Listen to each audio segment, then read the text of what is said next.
Why choose a Sleep Number smart bed? Can I make my site softer? Can I make my site firmer? Can we sleep cooler? Sleep Number does that, cools up to 8 times faster, and lets you choose your ideal comfort on either side, your Sleep Number setting. Enjoy personalized comfort for better sleep night after night. And now, during our President's Day sale, take 50% off our limited edition bed, plus free home delivery with any bed and base. Ends Monday. Only at a Sleep Number store or sleepnumber.com. Was January supposed to be your big fresh start? Well, sometimes the pressure to fix everything at once just can leave you feeling stuck.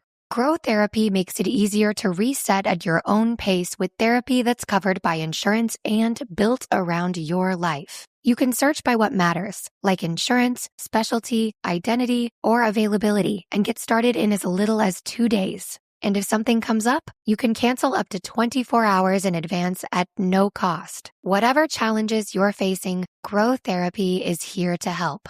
Grow accepts over 100 insurance plans, including Medicaid in some states. Sessions average about $21 with insurance, and some pay as little as $0, depending on their plan. Visit growtherapy.com/ACAST to get started. That's growtherapy.com/ACAST. growtherapy.com/ACAST. Availability and coverage vary by state and insurance plan.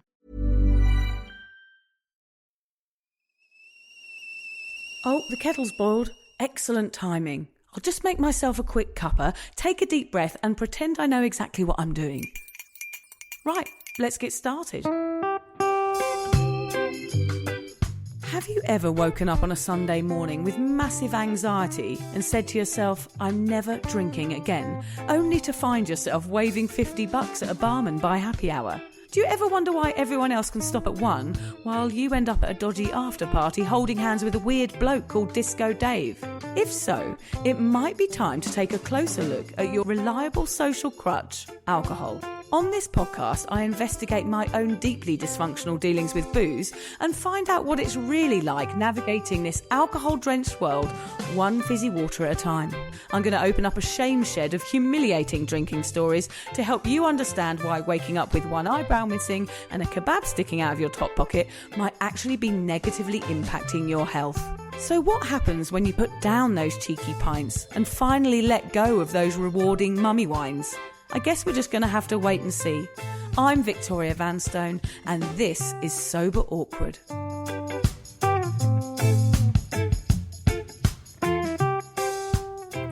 Bloody hell, some people. A weird thing just happened to me at Coles. For those listening in the UK, that's like the Australian version of Tesco's. I was just minding my own business, as you do when you're doing your shopping, and a lady came up and tapped me on the shoulder and said, "Are you Vic from Sober Awkward?" I was really excited. I go all stupid and giggly when people do things like this. And I was practically asking her to whip her tits out so I could sign them, but I didn't, because before I could, she said, "You don't look very much like your Instagram page." Which I really wasn't expecting. I thought she was just going to say, "I love the podcast, I've been sober, blah, blah, blah, love listening to you." But that's not what happened. She just said, "You don't look like your Instagram page." Of course, I was very taken aback. So I just said, well, I just take my photos in a good light and a good angle, and I just don't really want to look old on Instagram. I don't know why. Yeah, sorry about that. And found myself mumbling away and apologising to her in the only way a British woman could. And she sort of looked really disappointed in me and wandered off. And that was the end of the conversation. She didn't say anything more than that. Just the fact that she was disappointed that I was older or maybe even a bit uglier or a bit fatter than she had hoped. She had an image of me, and my current state, which is basically my pyjamas, wasn't as captivating as perhaps she would have liked. I was left clenching my shopping trolley, wondering if I needed to buy some anti-aging cream instead of the 6 ice buns that were now in there. But anyway, it did give me a moment of thought, that moment where I suddenly became very aware of my own face. I guess I am nearly 50 next year, so I don't look like the sprightly young thing that I represent on my Instagram page. I try and keep it authentic, but of course some days, if there's a choice between photos where one I look like a grizzly old ogre and the one where I look quite nice, I'm going to post a quite nice one. Anyway, I know I'm getting old, because when I get off the floor, I make that funny noise, and I do weird things like rub my heels at the end of the day. But it also reminded me of something else. I got a little flicker of regret that sometimes still pops up from my drinking days.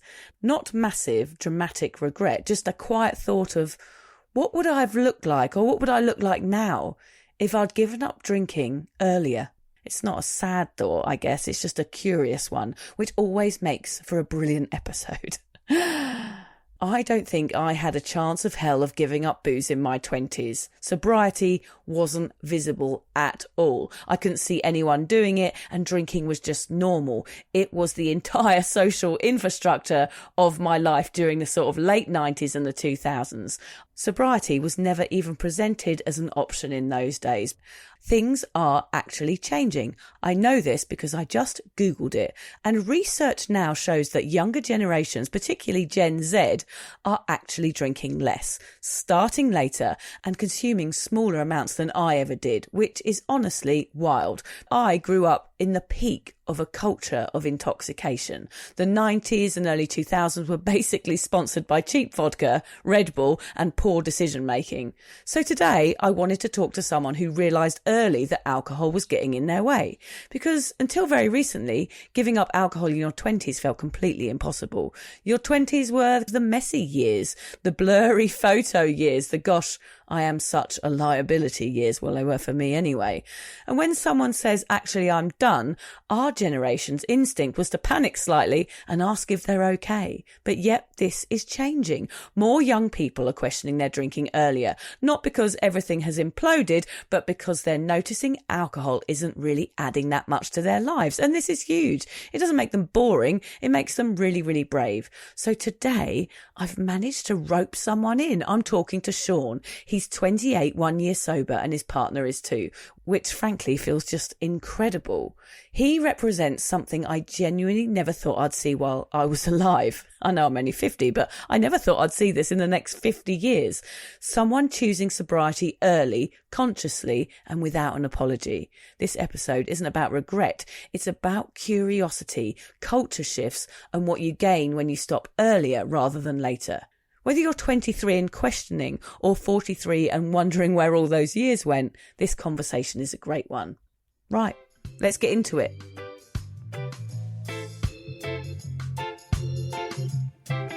So Sean, welcome. It is so lovely to see you and have you here. I feel like we're almost together, even though you're on the other side of the world. This is much better than me sitting alone laughing at my own jokes, which I did last week. I would not recommend that for anyone's mental health or sanity, talking to yourself in a room. I think my next step is probably a padded cell. For anyone listening, Sean, are you 25? Is that right? Did I get that wrong? No, I wish I was. Unfortunately, I'm 28. Sean is 1 year sober. He's from Newcastle. I don't know why that's got anything to do with it, Sean, but he also happens to be the genius behind our amazing Sober Awkward song, which I am going to add to the end of this interview. I met Sean at our London live show. He gave me excellent hugs and excellent chats. And I've been wanting to talk about alcohol and today's youth for ages. So I thought he would be the perfect person. Now, Sean, before we get into the heavy stuff, can you introduce yourself and tell the lovely Sober Awkward listeners a little bit about you? Hello, Sober Awkward listeners. My name's Sean. I'm 28 from Newcastle upon Tyne. I live in London, working for a tech company, and in my spare time, I'm a musician and animal rights activist. It's an honour and a privilege to be here. So my relationship with Sober Awkward started whilst I was living in Melbourne. After a few months of cane and the booze living in the northern suburbs, I had to take myself on a solo trip to New Zealand. I got lost in the wilderness, searched for sober in the podcast search. Next thing you know, I'm halfway up a mountain, sweating my very breasticles off, listening to 2 fellow English folk talking about what sober curious meant. Finally, I knew what I was. 2 years later, I met Vic and Hamish at the London live show, and today I'm sat here a year and a bit sober. Thanks so much for having me on, Vic. I feel like this has been a long time coming, having a chat with you. I wanted to do this episode today because giving up booze in your 20s is basically unthinkable. Well, it was for me anyway, Sean, because my 20s were spent sleeping with strangers, snorting lines of speed off bog lids, stealing pints, getting thrown out of nightclubs, and I hate to say it, even spending a night in a jail. I think I was a bit of a whirlwind. My 20s were my real heavy drinking years. So there was no chance in a million years that I was even considering going sober at that point in my life. And to me, you're an absolute legend for doing this. So I'm desperate to hear the story, Sean. Where did this all start? Yeah, so alcohol for me, I'm from the northeast of England. Across the country and across the world, perhaps, we have a reputation for being big drinkers. I mean, Geordie Shore and the town itself just being such a concentrated city centre of pubs and bars. People come from all over the place. They come from Europe, they come from other parts of the UK for stag do's, hen do's. It was always part of the culture growing up. But for me personally, probably best to start out when I was 15 years old. I was so socially anxious. I was nervous going into any situation, particularly meeting new people. So to have this magical potion plonked in front of me, it removed everything. It meant that my heart wasn't beating out my chest on the way to certain events. It was probably the same for yourself, Vic. Big social gatherings outside of school, like leavers, and then as you start going to the pubs and the clubs, like I'd be okay after an hour or two because I'll be on my way to being semi-cut. But actually, even with my own mate, on my way to the initial meeting, I've been friends with these people for 5, 6, 7 years. And I was starting to realise that I was nervous on the way to even meeting my own friends. Where does that come from, do you think, that anxiety? Were you sort of introverted, more introverted than you thought? Were you shy growing up? I've been told by my mum that my brother, for example, had to be with mates. He had to be with people. But for me, it was more so just put me in a room with some Doctor Who figures. So yeah, if we could deep that, I don't know, maybe I've always just enjoyed my own company. But when the age comes where you do start mingling, you do start meeting new people, there was definitely something up there. And I've not really been able to get to the bottom of it. I'm not sure, but obviously that is around the age where alcohol comes into the picture. So it was okay because now I had this drink. Yeah. I mean, it's interesting that that's when it comes around, isn't it? It kind of becomes the answer to everything. It's like, oh my gosh, I don't need to feel anxious anymore. I can be this person that I think people want me to be. And it's only till we pop out the other side of our drinking habits that we think, oh, actually, that wasn't a very nice person to hang around with. And it's like taken us all these years to realise. And for you, it hasn't taken as long as it took me, which is amazing. I mean, what sort of drinker were you? It's mad thinking back, going to house parties, and I know your tolerance obviously increases, but I could have 2 or 3 cans and then that would get me popped. But by the end, I would leave social situations. I used to live next to a shop that I knew closed at 11 o'clock. So I would leave that occasion, whatever the event was, to make it to the shop before it closed. And then I could continue drinking another 4, 8, 12 cans on a weeknight after that. So it's mad how quickly it gets a hold of you. I know, Sean, that people love a rock bottom story. Arrests, interventions, dramatic collapses. Did you ever have anything, body parts being blown off by fireworks, gone to bed in Newcastle and woken up in Dubai perhaps? Anything like that? Or was it a much quieter realisation? It sounds like you're trying to incriminate me, Vic. I would never do that, Sean. I don't know you well enough to incriminate you quite yet. Maybe if we do another episode, I might do. There's a one that sticks out, and I've actually got a scar from it on my eye. I think it was in COVID, and I really got into cocktail making. But it wasn't because I liked the taste of cocktails. It was because I could obviously just get absolutely spangled. I hadn't eaten all day, and I had a night on those cocktails. And I've actually went to bed, jumped out to go for a wee or maybe to be sick, and because I'd had no food, I just completely passed out and caught the bathroom tile with my eye and just completely split open my face. In fact, I've just remembered as well, around that time there was also a story of when I did like a 15 can Guinness challenge. And then I got the other eye with that one. I walked into the door. Do you know what? They knew me in the hospital here in Sydney because I'd gone to hospital in Australia to have my stump repaired after I blew my finger off. And then about 6 months later, a claw started to grow out of the top of my stump, like a sharp kangaroo claw. It was like a remnant of nail still living in my finger. And it grew out literally like an animal claw. And I had to go and get that removed. And they were like, all right, Vic, how's the finger? I was like, actually, a claw's growing out of it. And then about a week later, I had drinks after work. I was working for some weird insurance company in Sydney. You know, when you come down an escalator, there's that bit in the middle. I decided to shoot down that, but it's really, really high at Central Station. And I was picking up so much speed that the wind was blowing in my hair. It was like 5 o'clock. So everybody was going home from work. And I shot off the end at full pelt and I landed on my shoulder and broke my collarbone. I then got on a train and fell asleep and ended up in the middle of nowhere on my own and then had to find a hospital. And they took me back to the same hospital and they're like, all right, Vic, another claw grown out. I was like, no, I think I've broken my collarbone. So don't feel bad about having 2 scars in the same week. I've had various injuries to the point where the hospital was basically my local. There were definitely a few moments where I was let's say, physically impacted. But just thinking back, there were definitely a few events that really got me thinking something's not right here. There used to be a 24-hour offie, servo, if you please, next to my mum and dad's. And this was probably when I was around 2021. And I used to go after a night out on the town. I used to go there and get myself maybe a Stella just to go back home and then watch. Oh, I was mad for live concerts. Live concerts on YouTube are the reason why I developed a drinking problem, because I could just sit in front of the telly watching Queen at Live Aid or David Bowie in Sydney. So I used to do that, and I noticed the amount that I was buying after a night out to then drink by myself was getting, it was increasing and increasing to the point where my mum and dad were like, don't bring any drink home. You know, you've had your night out, just have a pizza and go to bed. Well, I then took refuge in the local bus stop, so I would sit there with my headphones in, watching YouTube on my phone, drinking in a bus stop. That is when I was 21 years old, and think it's just popped into my head there as we're talking, and it's mad how these things just disappear from your memory. That is crazy. Yeah, that is absolutely crazy. Imagine what you know, that is not who you are. Someone in a bus stop, probably in the rain, sitting watching your phone. Yeah, it's pretty weird, isn't it, to think that that's what you thought you enjoyed doing.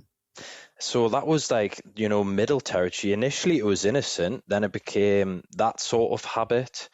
And then by the end, when things were getting really bad, I mean, I remember getting back from a work party in Newcastle and getting back to my mum and dad's and just deciding that I was going to tell them. I ended up just getting back in with a bag of cans and saying, I think I've got a problem here. It's really bad. And I remember trying to explain to them, I'm not a daily drinker. I'm not, I don't drink every day after work, and I'm not a bottle of wine a day by any means. But once I've started, I can't stop. 2023, I did December to March. And that was because I also reached out to my mate. I did the same in the end. I messaged him. It was probably 5-6 in the morning. And I messaged him and I just said, look, I'm in deep shit here. And this is my best friend, Liam. Without any thinking, he drove down from Newcastle, like 300 miles, and he spent 2 days with me to make sure I was okay. And if that's not a best friend, then I don't know what is. But yeah, there was moments like that, and then did a 4-month stint. Everything's fine now. What time effective bias? I can't remember the actual term, but oh no, it must be fine. Like, I'm not craving drink, and I did those 4 months, felt incredible. I then was at the pub with my mates catching up, and I remember Liam, we were actually having a ciggy out the back of the house that he's just bought, and he looked at me and he went, "Are you drinking a day?" And then I went, "Honestly, mate, 50%. Like, I could, but I couldn't. Like, I could definitely go out and not do it." or yeah, I could. And he just looked at his, and I remember he took a draw of his ciggy, and he was looking down and then looked up at me and went, I really don't think you should. Well, of course I did. Oh, wow. And that turned into a 6-month bender, which led me finally to sobriety. Wow, what a story. I mean, it's so relatable, isn't it? There's no massive moment there like people want. There's no drama. It's just you and your mate outside having a ciggy and him knowing that it's not the right thing to do, but you going against it because the drug is so powerful, and to imagine a life without it is very, very difficult, especially when you're in your 20s and you're looking around and all your mates are doing it. I mean, it really makes it even harder. I guess you were probably mates with a big group of lads, and that is a culture, is that you all get drunk together, and if you don't, you're a bit of a wussy for not, downing pints of ale for breakfast. Was January supposed to be your big fresh start? Well, sometimes the pressure to fix everything at once just can leave you feeling stuck. Grow Therapy makes it easier to reset at your own pace with therapy that's covered by insurance and built around your life. You can search by what matters, like insurance, specialty, identity, or availability, and get started in as little as 2 days. And if something comes up, you can cancel up to 24 hours in advance at no cost. Whatever challenges you're facing, Grow Therapy is here to help. Grow accepts over 100 insurance plans, including Medicaid in some states. Sessions average about $21 with insurance, and some pay as little as $0, depending on their plan. Visit growtherapy.com/ACAST to get started. That's growtherapy.com/ACAST. growtherapy.com/ACAST. Availability and coverage vary by state and insurance plan. Why choose a Sleep Number smart bed? Can I make my site softer? Can I make my site firmer? Can we sleep cooler? Sleep Number does that. Cools up to 8 times faster and lets you choose your ideal comfort on either side, your Sleep Number setting. Enjoy personalized comfort for better sleep night after night. And now, during our President's Day sale, take 50% off our limited edition bed, plus free home delivery with any bed and base. Ends Monday. Only at a Sleep Number store or sleepnumber.com. So it was nice of your mate to help you realise that. He must have been quite scared for you, I should imagine, when you got stuck in for the following 6 months. Yeah, no, absolutely. That's a conversation as well about how much your drinking can impact your loved ones, because when I'd come out and said that to my parents, they're living so far away. And just to add as well, something that's always confused me is that my parents aren't big drinkers whatsoever. My dad will drink at the match, but they never drink. They do drink often, as in like every occasion, maybe a glass of wine on a Friday, but that is it. And I've always wondered why I'm so different. The same with my brother. You could take it or leave it when it comes to drinking. It's different for me because my parents have always drank throughout my life. And I found for me telling them that I was letting them down in some way, that I wasn't sort of carrying the party mantle forward and that I was now going to be the massive party pooper of our family. And it's funny how the opinions of the people around you really do matter. But I think what I probably needed earlier on in my life, like you did, was a mate like Liam to go, what you're doing isn't okay, because no one really called out my behaviour because it was so normalised.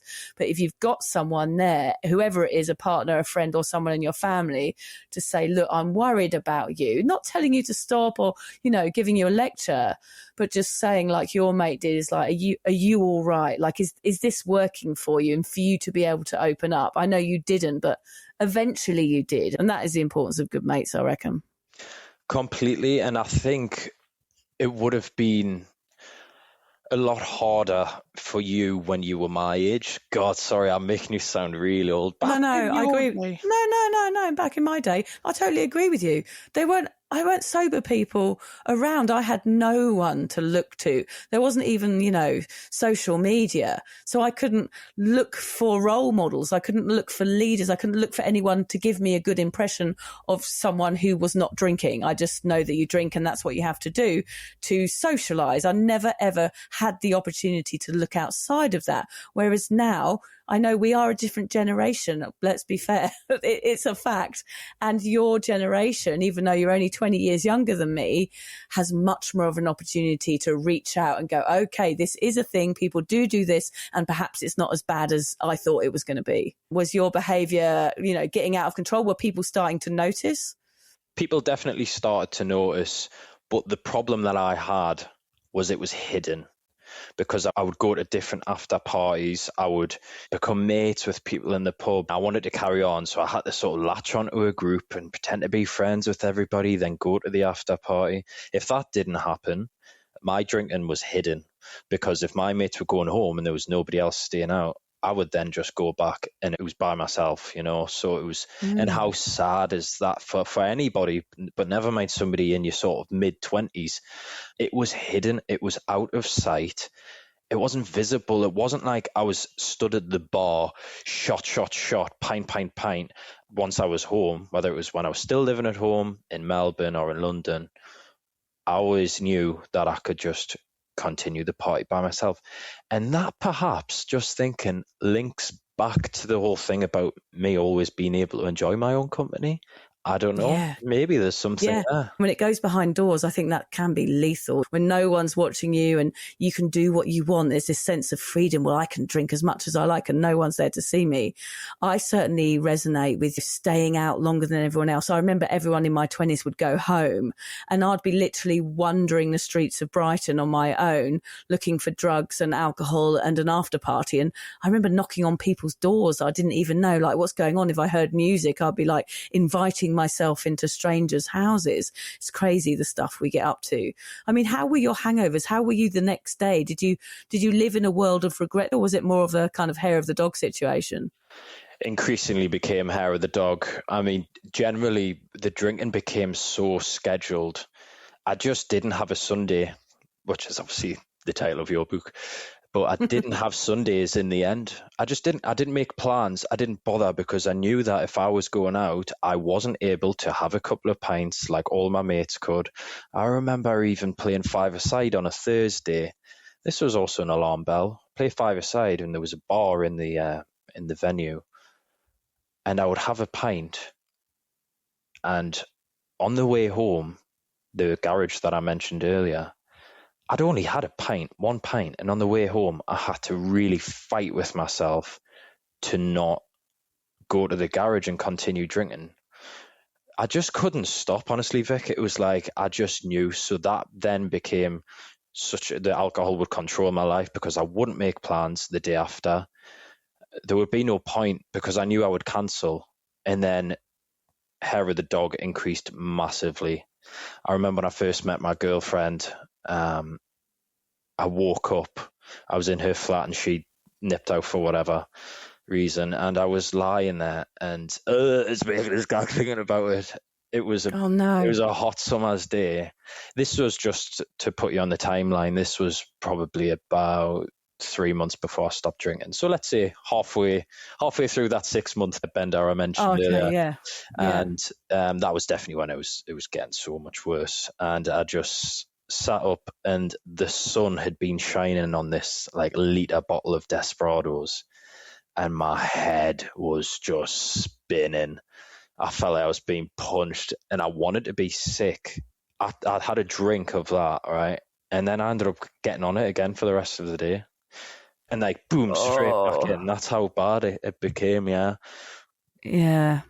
And you think at the time, when it's really hard to explain to people, but I remember doing stuff like that and thinking, look at me, look how fun I am. I'm going to carry on. I'm going to carry on this party, and everyone's going to love me because I don't stop. It was kind of a badge of honor to be the person that could pick up a beer or a glass of wine or anything, even, having stayed up all night or the next morning, and just carry on and just think, well, this is who I am. Look at me.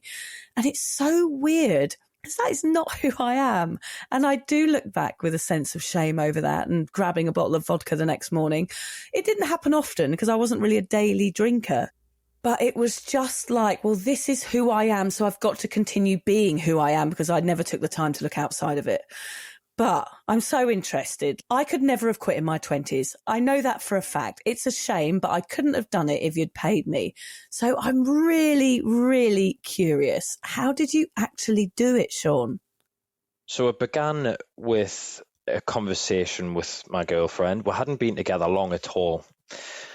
And my hangovers and come downs through the week was starting to really affect the relationship. And it was a new one as well.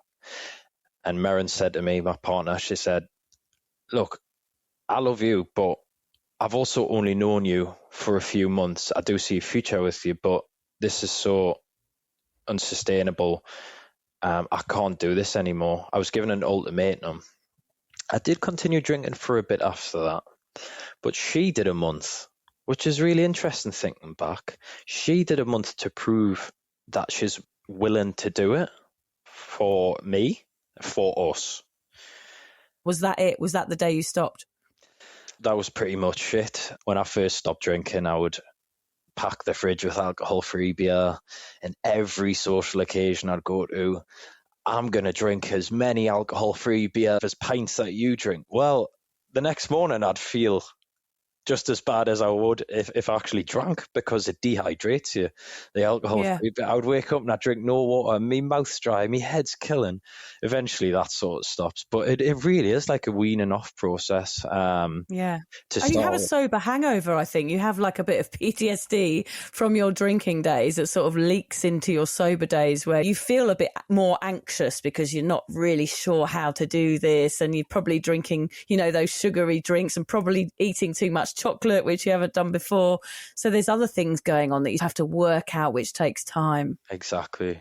And I mean, diving into the social side of things, I don't know if this would be everybody's experience. Obviously, with my initial problem, which alcohol fixed, being a socially anxious person, but I remember being so overstimulated. Do you know, like a scene from a film where everything goes slow and it zooms in on all the people laughing, and it was honestly like that to begin with. So I can't lie, it was difficult to start with, but then what came after that was Christmas. Christmas was a massive turning point when I first stopped drinking, because I spent it with my grandma and my granddad, and I had the best day ever. I'd been pissed up every Christmas before that since turning 16, and elderly people have expiry dates, unfortunately. And I did just think to myself, oh, this is the way, this is true, this is real, this is in the moment. And it was just, it was pretty beautiful.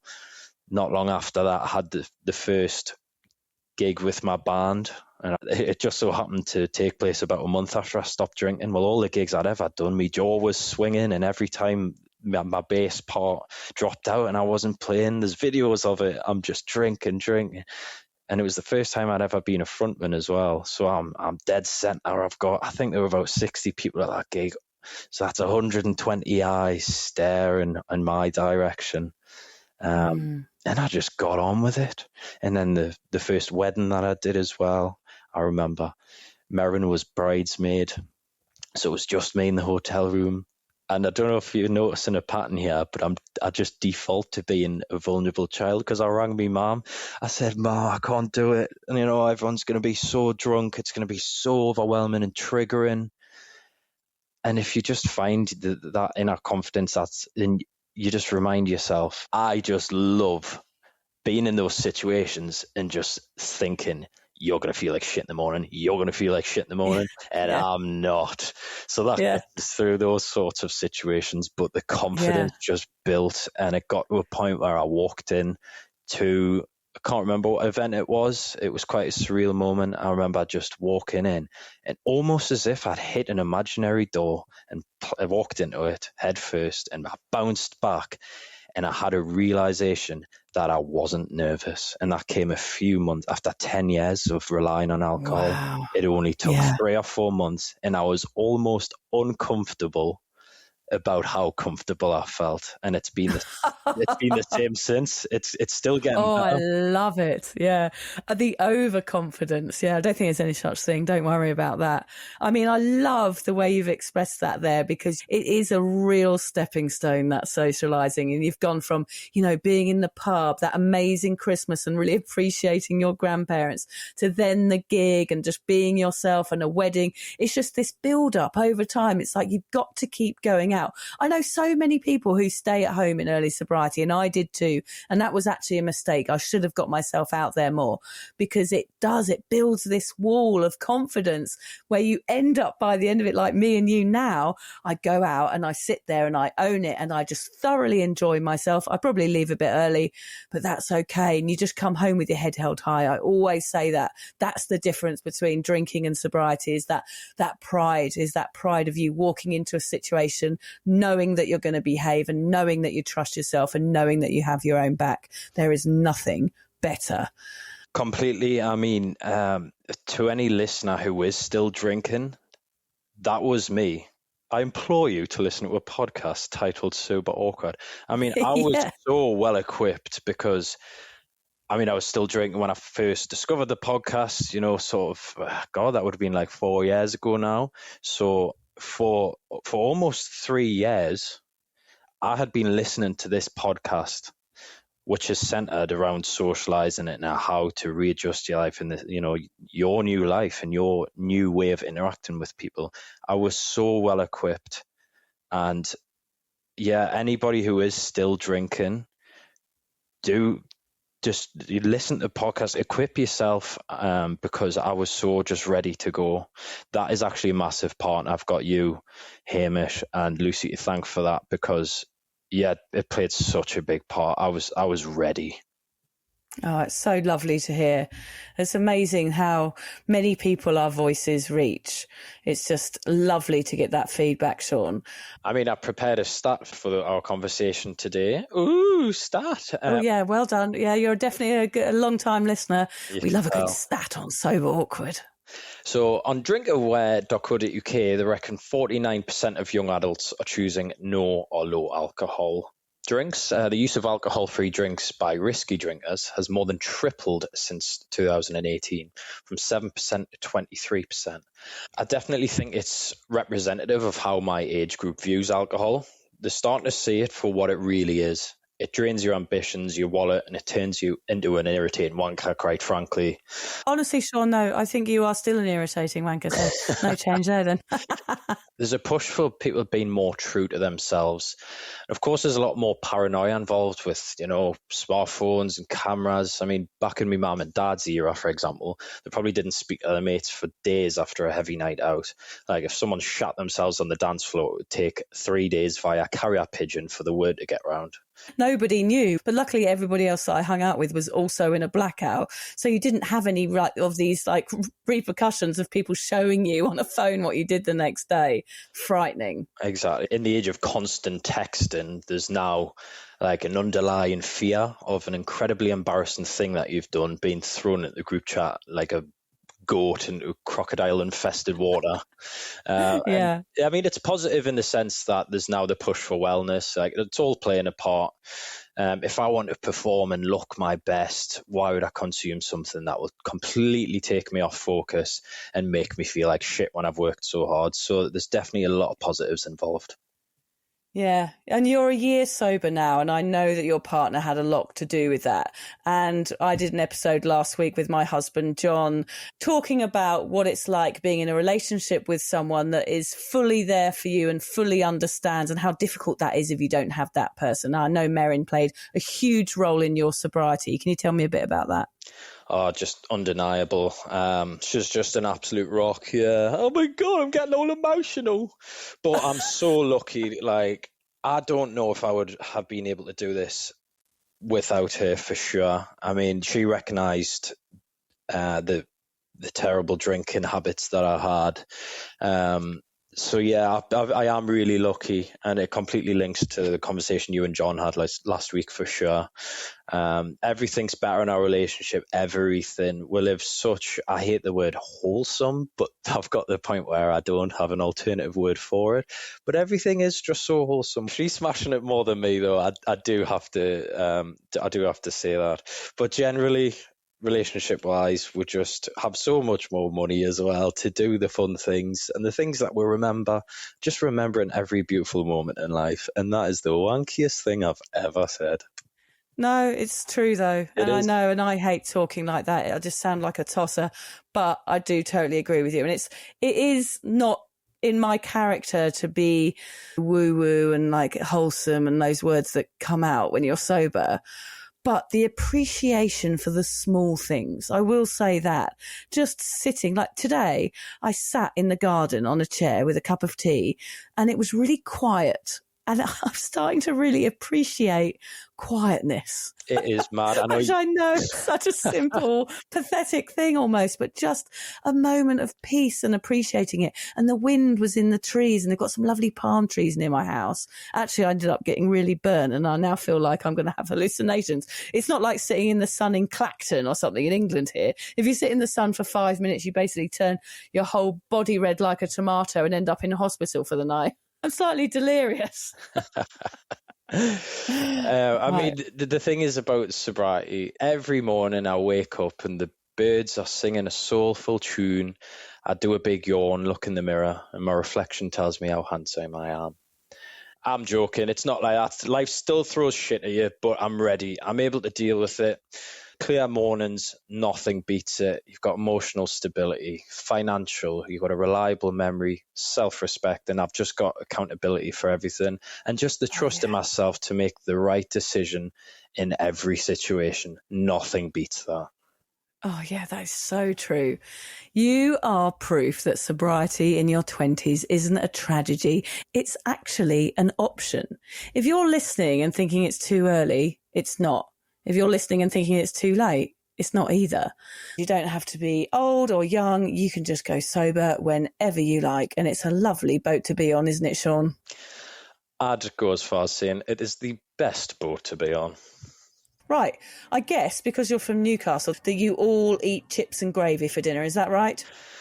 Well, I mean, I'm from further north than the chips and gravy brigade. Get me a sausage roll, although a vegan one, please. Come on, I had to mention that. It's been how long we've been chatting this morning, and I haven't yet mentioned that I'm vegan. My hands are shaking. But yeah, there's not many alcohol-free Geordies and vegan Geordies. I'll leave it up to you to explain what Greggs is to the Australians. Oh, yeah. Oh, did someone say a cheese and onion bake? Lovely. But honestly, Sean, a vegan sober Geordie that's an animal rights activist, I wonder if you've got a yin-yang tattoo or a special basket that you take to the farmer's market that you put turnips in every Sunday morning now. Is that about right? Not far from the truth. Not far.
If you're questioning your relationship with booze, struggling to moderate, or your hangovers are causing anxiety, it might be time to reach out for some support. Talk to a mate, book in with your GP, go to an AA meeting, or find an online support group. I've got one.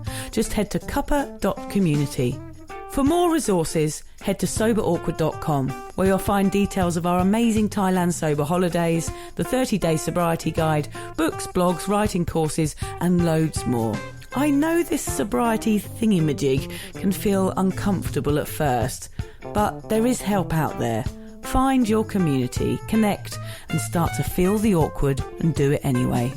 And if you've enjoyed the Sober Awkward podcast, please rate it, review it, and share it with your mates. Because honestly, my mates are bored of hearing about it.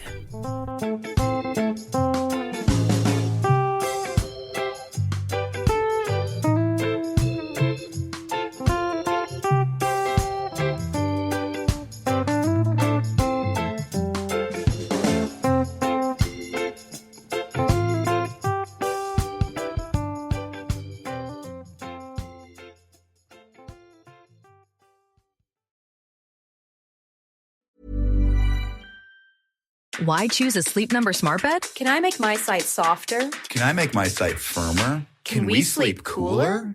Sleep Number does that. Cools up to 8 times faster and lets you choose your ideal comfort on either side, your Sleep Number setting. Enjoy personalized comfort for better sleep night after night. And now, during our President's Day sale, take 50% off our limited edition bed. Plus, free home delivery with any bed and base. Ends Monday. Only at a Sleep Number store or sleepnumber.com. Ever see an idea so clearly in your head, but struggle to find the time to get it all done? Wix helps you go from, I'll get to it, to done. Build a full site just by describing your idea. Let an AI agent handle daily tasks, plan your next marketing campaign, or help out customers so you can grow your business the way you want without it taking over your life. Try it out at Wix.com. Lunch was great, but this traffic is awful. Can we stop at a bathroom? Are you all right? I keep having stomach issues after eating, like diarrhea, gas and bloating, abdominal pain, and sometimes oily stools. Sound familiar? Those stomach issues may actually be a pancreas issue called exocrine pancreatic insufficiency, or EPI. Creon pancrelipase may help manage EPI. Creon is a prescription medicine used to treat people who can't digest food normally because their pancreas doesn't make enough enzymes. Creon may increase your chance of fibrosing colonopathy, a rare bowel disorder. Tell your doctor if you have a history of intestinal blockage or scarring or thickening of your bowel wall, if you are allergic to pork, or if you have gout, kidney problems, or worsening of painful swollen joints. Call your doctor if you have any unusual or severe gastrointestinal symptoms or allergic reactions. Take Creon as directed by your doctor and always with food. Do not chew capsules as this may cause mouth irritation. Other side effects may include blood sugar changes, gas, dizziness, sore throat, and cough. These are not all the side effects of Creon. Call 800-633-9110 or visit creoninfo.com to learn more. That's CREONinfo.com. I'm asking my doctor about EPI and if Creon could help.